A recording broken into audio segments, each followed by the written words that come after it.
क्या आप जानते हैं माली सल्तनत पर राज करने वाले मनसा मूसा प्रथम को मानव इतिहास का सबसे अमीर इंसान माना जाता है।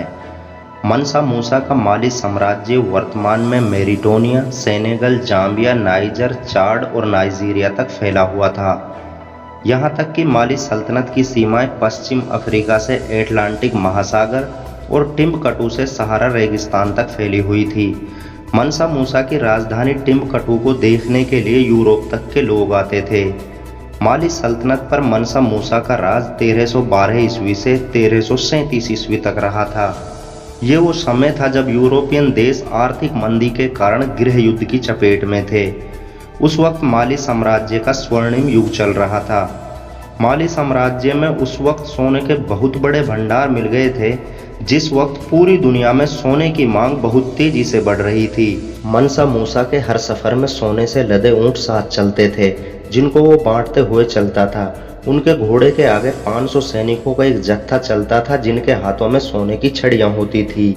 आपको ये जानकर शायद हैरानी हो कि दुनिया का सबसे महंगा हज मनसा मूसा के नाम है। 1324 ईस्वी में इस हज के सफर में मूसा मनसा के साथ 60,000 लोग थे, जिनमें 12,000 उनके नौकर शामिल थे। मनसा मूसा की इस ऐतिहासिक हज के सफर को देखकर पूरी दुनिया हैरान रह गई थी। इस सफर में मनसा मूसा ने ऊंटों पर सोने के सिक्के लदवा दिए थे। मूसा मनसा के इस हज सफर में जिस शहर या गांव से गुजरे, वहां इतनी दौलत बांटी कि वहां गरीबी का नामो निशान तक नहीं रहा था। उनके इस सफर में उनका काफिला मिस्र के काहिरा शहर से गुजरा था।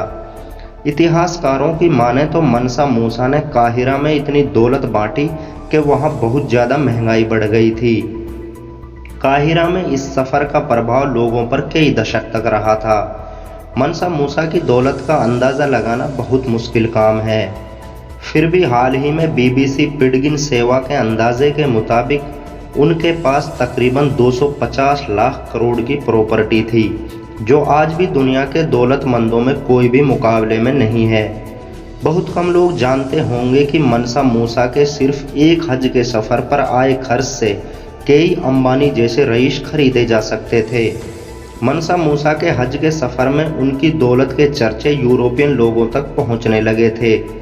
यूरोपियन उनकी राजधानी टिम्बकटू को देखने के लिए सिर्फ इसलिए आते थे कि मनसा मूसा की दौलत के जो चर्चे हैं वो किस हद तक सच हैं। मनसा मूसा की दौलत की जब पुष्टि हुई तो 14वीं सदी के यूरोप के सबसे महान नक्शा कैटलन एटलस में माली सल्तनत और उसके सुल्तान मनसा मूसा को दर्शाया गया था। मनसा मूसा के पास सैन्य ताकत भी बहुत बड़ी थी। उस दौर में उनकी फौज की तादाद 1 लाख से भी ज़्यादा थी, जिनमें 40,000 माहिर तीरंदाज थे। मनसा मूसा अपने आप को सच्चा मुसलमान मानते थे। उन्होंने अपने हज सफ़र से आने के बाद माली में कई मस्जिदों का निर्माण कराया था, जो आज भी मौजूद हैं। उन्होंने कई स्कूलों और कॉलेजों का निर्माण भी माली सल्तनत में कराया था।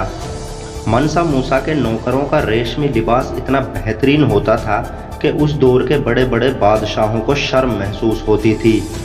मनसा मूसा ने ये दौलत सोने और नमक के व्यापार से कमाई थी। वहीं दूसरी ओर भारत के हैदराबाद रियासत के आखिरी नवाब मीर उस्मान अली भी अपने दौर में दुनिया के सबसे अमीर इंसान थे। मीर उस्मान अली 1911 से 1948 तक हैदराबाद रियासत के नवाब रहे थे। उनकी रियासत के गोलकुंडा में हीरे के भंडार मिले थे।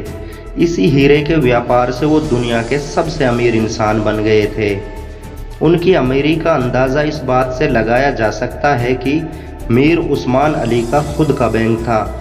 उन्होंने स्टेट बैंक ऑफ हैदराबाद की स्थापना की थी, जो बाद में स्टेट बैंक ऑफ इंडिया बन गया था। वो 438 करोड़ रुपए के हीरे को पेपर वेट की जगह इस्तेमाल करते थे। मीर उस्मान अली के पास इतनी दौलत थी कि वो सैकड़ों अंबानी खरीद सकते थे।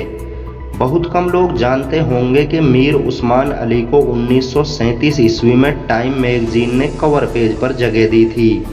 मीर उस्मान अली आज़ाद भारत में हैदराबाद के पहले राज प्रमुख बने थे। उनकी दौलत का अनुमान तकरीबन 250 अरब अमेरिकी डॉलर लगाया जाता है।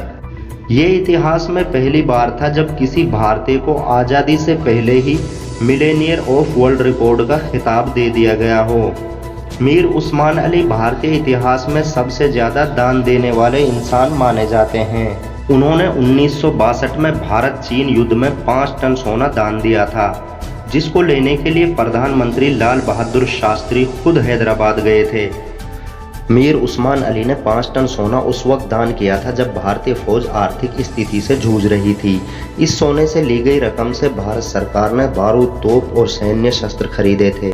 अगर मीर उस्मान अली 5 टन सोना दान नहीं करते तो चीनियों का भारत के हिस्से पर कब्जा हो सकता था। मीर उस्मान अली द्वारा ब्रिटिश बैंकों में जमा की गई दौलत पर आज़ादी के बाद पाकिस्तान ने भी दावा ठोका था, लेकिन लंदन हाई कोर्ट ने फैसला भारत के पक्ष में सुनाया था। आपको ये जानकर शायद हैरानी हो कि भारत का पहला हवाई अड्डा मीर उस्मान अली ने ही बनाया था। उस्मानिया यूनिवर्सिटी की स्थापना भी मीर उस्मान अली ने ही की थी, जो भारत की बड़ी यूनिवर्सिटियों में गिनी जाती है। मीर उस्मान अली ने कभी दान करते वक्त किसी का मजहब नहीं पूछा था।